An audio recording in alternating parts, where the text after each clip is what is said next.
আমরা এখন পুরো বাংলাদেশের বিভিন্ন শিক্ষা প্রতিষ্ঠানে হোক স্কুল কলেজ কিংবা বিশ্ববিদ্যালয় আমরা একটি জিনিস লক্ষ্য করছি যে আমাদের যারা শিক্ষক রয়েছেন শিক্ষকদেরকে একটি বাধ্যতামূলক পদত্যাগ করানোর একটি ট্রেন্ড চালু হয়েছে। যে জায়গাটি নিয়ে আসলে অনেক কথা হচ্ছে এবং কথা হওয়া উচিত এবং এই জায়গাটিতে আসলে অনেক প্রশ্ন রয়েছে। প্রথম কথা হচ্ছে, কোনো একজন শিক্ষক যদি কোনো একটি রাজনৈতিক দলের হয় বা মতাদর্শকে বিশ্বাস করে এটার কারণেই আমি তাকে পদত্যাগে বাধ্য করতে পারি কিনা। আবার আরেকটি কথা এখানে রয়েছে, সেটি হচ্ছে এই পদত্যাগ করানোর যে অথরাইজেশন এটি আমার আছে কিনা বা আমি এমন অথরিটি কিনা আইনসঙ্গতভাবে এটি আমি করতে পারি কিনা। তার পূর্বে আমাদের বিশেষ কিছু প্রেক্ষাপটগুলো চিন্তা করতে হবে। আসলে আমরা আমাদের জায়গা থেকে যারা স্টুডেন্ট রয়েছে রানিং, তারা অনেকে শুধু মনে করি যে আমরাই মনে হয় পদত্যাগ করাচ্ছি, কিন্তু আমরা জানি না এর পিছনে আসলে কি কি ঘটনা রয়েছে কিংবা কি কি প্রেক্ষাপট রয়েছে। যেমন আমি আমার বিশ্ববিদ্যালয়ের উদাহরণ দিয়ে যদি বলি, এই বিশ্ববিদ্যালয়ে একটি দল, শিক্ষকদের একটি দল যারা তখনকার ক্ষমতাসীন রাজনৈতিক দলের একটি মদতপুষ্ট তারা ছিল। সেই জায়গা থেকে তারা যখন আমাদের এই যে আন্দোলন, এই আন্দোলনের বিপক্ষে দাঁড়িয়েছিল। আবার অল্প কিছু শিক্ষক আছে, এই সংখ্যাটি খুবই কম, তারা একদম নিউট্রাল জায়গা থেকে আমাদের আন্দোলনের পক্ষে দাঁড়িয়েছিল। আবার একটা বড় সংখ্যক শিক্ষক ছিল যারা আমাদের আন্দোলনের ঠিকই পক্ষে দাঁড়িয়েছে, কিন্তু তারা আমাদের স্বার্থ চিন্তা করে নয়, বরং এই স্বার্থ চিন্তা করে দাঁড়িয়েছিল যে এরপরে যদি কোনো রাজনৈতিক দল ক্ষমতায় আসে, তারা ওই রাজনৈতিক দলের আসলে একটি গুরুত্বপূর্ণ স্টেক হোল্ডার, তখন তারা এই ফলটি ভোগ করবে। অর্থাৎ আলটিমেটলি এখানে দুইটি ভাগ রয়েছে। আমাদের এটি মনে করার কোনো কারণ নেই যে আগের যে দলটি ছিল যারা আমাদের বিপক্ষে ছিল তারা বাদ দিয়ে সবাই আমাদের পক্ষে, বরং ব্যাপারটি এমন নয়। আমরা যদি স্কুল কলেজের ক্ষেত্রে এই বিষয়টি লক্ষ্য করি তাহলে আমরা দেখতে পাবো হয়তো কোনো শিক্ষক হয়তো আওয়ামী লীগের রাজনীতির সাথে জড়িত ছিল, কিন্তু থাকে বলেই তাকে আমি পদত্যাগ করাতে পারি কিনা বা করানো উচিত কিনা।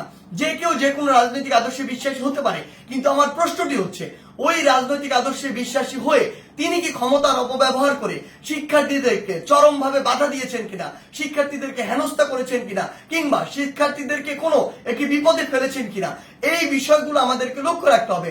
ইভেন যদি তিনি এই কাজগুলো করেও থাকেন, তারপরও তার বিরুদ্ধে এরকম একটি প্রক্রিয়া পদত্যাগ করানোর জন্য যে বাধ্য করা, এটি আমি করতে পারি কিনা, এই অথরিটি আমার আছে কিনা।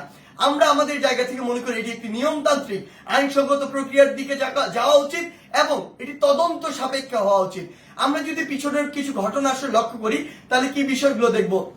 আমরা দেখব প্রত্যেকটি স্কুলে আওয়ামী লীগ ফ্যাসিস্টের আমলে আসলে যে শিক্ষকরা আওয়ামী লীগের তোষামতি করে তেলবাজি করে ডমিনেট করেছে, আরেকটি শিক্ষক ছিল, আরেকটি গোষ্ঠী যারা আসলে চুপ ছিল ওই পুরো সময়টুকুতে।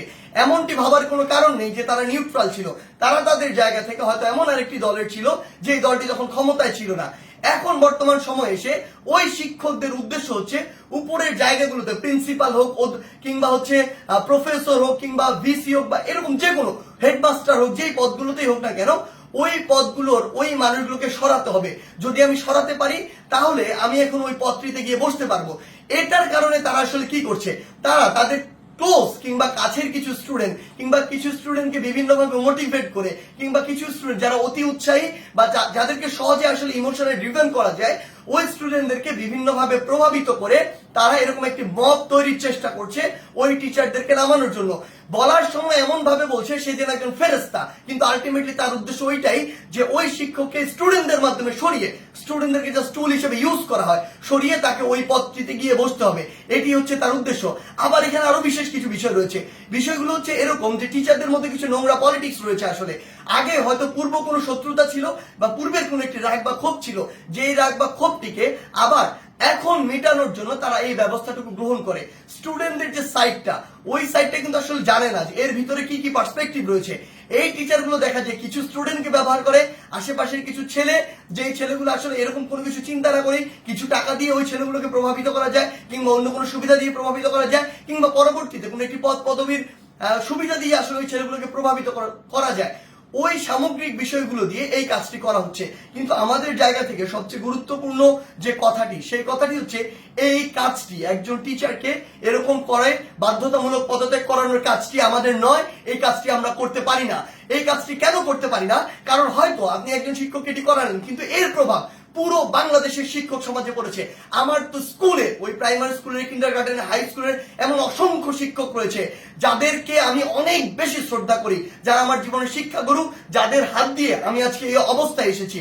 আমার ওই এমন একজন শিক্ষকের মনেও থেকে এই প্রভাবটি করেছে যে তার একজন কলিগকে আরেকজন শিক্ষককে স্কুল কলেজে যারা বাবার বয়সের সমান, যারা দাদার বয়সের সমান, এমন বয়সের একজন মানুষ যিনি আমার শিক্ষক, তাকে যদি স্কুলের বাচ্চারা গিয়ে এইভাবে একদম মব জাস্টিসের মাধ্যমে যা ইচ্ছা তাই বলছে, যেভাবে ইচ্ছা সেভাবে অপমান করছে, করে একদম বাধ্য করছে ওই পদ থেকে পদত্যাগ করতে, পুরো বাংলাদেশের শিক্ষক সমাজের উপরে এটির একটি মানসিকভাবে বড় প্রভাব পড়ে, যেটি পুরো বাংলাদেশের শিক্ষক এবং ছাত্রদের যে সম্পর্ক, ওই সম্পর্কের জায়গায় গুরুত্বপূর্ণ একটি প্রভাব ফেলে এবং আমাদের যে এই যে সম্পর্কের জায়গাটি, এটি ভবিষ্যতের জন্য খুব খারাপভাবে নষ্ট হয়।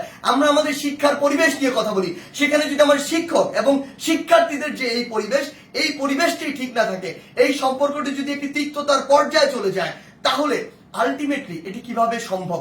আলটিমেটলি এই শিক্ষার উন্নয়নটি কিভাবে সম্ভব?